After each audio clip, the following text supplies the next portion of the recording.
Hello, time for an afternoon edition of Mornings with Stanley.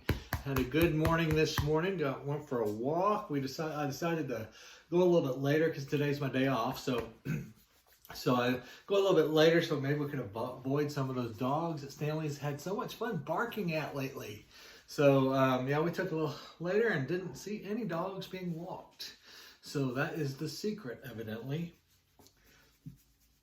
And anyway, then I went to the pumpkin patch this morning to fill in for somebody who wasn't able to do the work at the time that he had signed up for. So I spent a couple of hours at the pumpkin patch, and I came home and ate my lunch.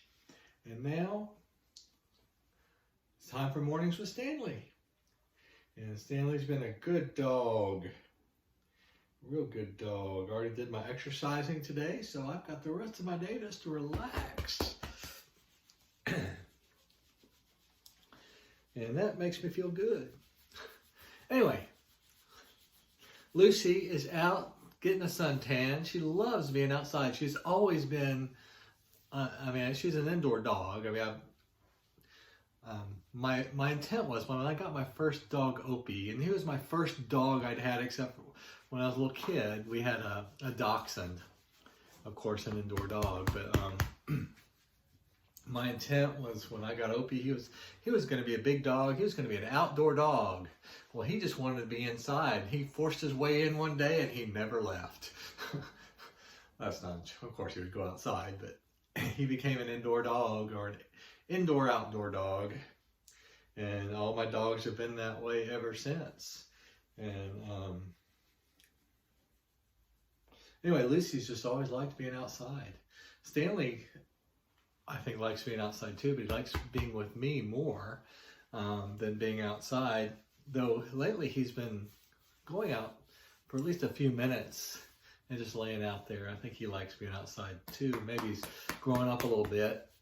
When I lived in Newcastle, the parsonage had a great big backyard. It was right next door to the church was here, and then the fellowship hall was here, and the parsonage was here.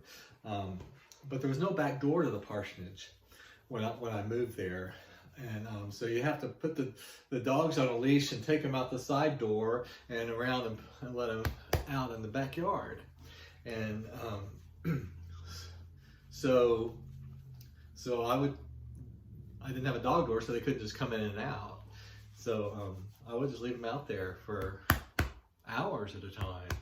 And both Lucy and, it was Ellie and Opie enjoyed being outside. And then I got Lucy after Ellie died there, and they just spent a lot of time outside. Stanley, of course, has just been an indoor dog with a dog door. And so that's why Lucy is just outside, and Stanley would prefer to be indoors. Most of the time, though he does like having somebody to bark at every now and then. Well, it's time for you to leave the room.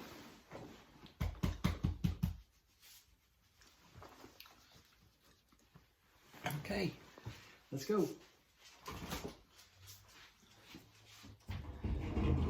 Our scripture reading today is 1 Corinthians chapter 3, verses 21 through 23.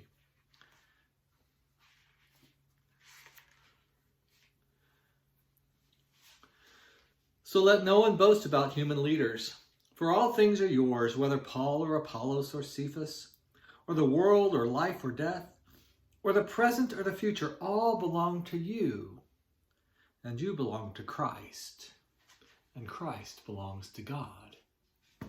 The word of the Lord. Thanks be to God. And now our reading for this Friday of the 24th week. Possible attitudes toward the herd. We come now to the next urge in the primary nature, the herd or the social urge. Concerning the herd urge, these attitudes are possible. Try to eliminate it. Turn your back on society and walk away from it. Become a hermit. Number 2, stay in society and succumb to it. Merge yourself into the herd and become anonymous. Number 3, stay in society, but be on the defensive against it. Fight it. Number 4, stay in society and encase yourself. Be inwardly aloof so that society doesn't affect you. Number 5, surrender the herd to God. Stay in society. Love it and serve it. The first 4 are not the answer. To renounce the herd and live apart from it is impossible and disastrous. The sadhus of India who renounce the world, attempting to cut all ties, bind themselves to the world more so than any other group. Their nemesis is this: they have to depend on the herd for their physical sustenance, so they are compelled to beg for their food from society.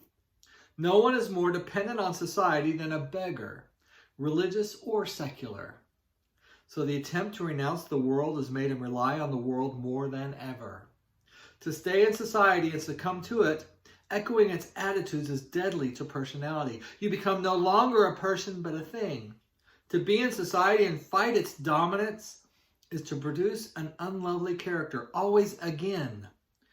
Any proposal, again, I think it's against, A-G-I-N, always against any proposal that comes up. The porcupine type of personality. To stay in society inwardly aloof and encased against it is to produce the unsocial person. All of these ways are self-defeating except the last way, the way of surrender to the herd, the surrender of the herd to God. That breaks the dominance of the herd, inwardly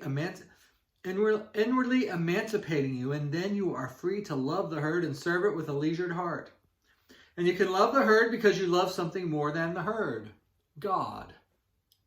You then love the herd in God, the second nature. The world is dethroned, and primary nature, the social being, is emancipated. Then you can love the world with agape, wanting nothing. You can give everything.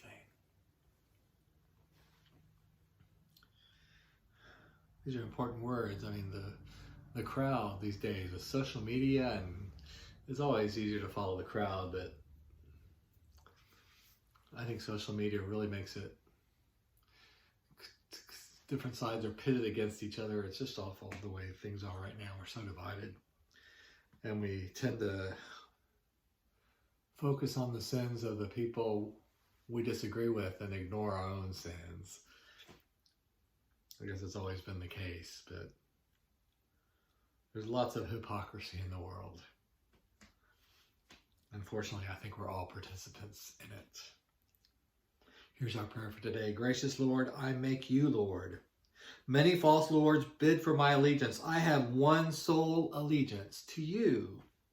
All else bends the knee, and now I am emancipated, free to love everybody and everything with agape. Our affirmation for the day: delivering you from the people to whom I send you. This is my freedom. I'm going to read that again. It's in quotations. It's a quote. I'm sure it's from the gospel. And it's not the entire thing. Delivering you from the people to whom I send you. This is my freedom. Jesus is Lord.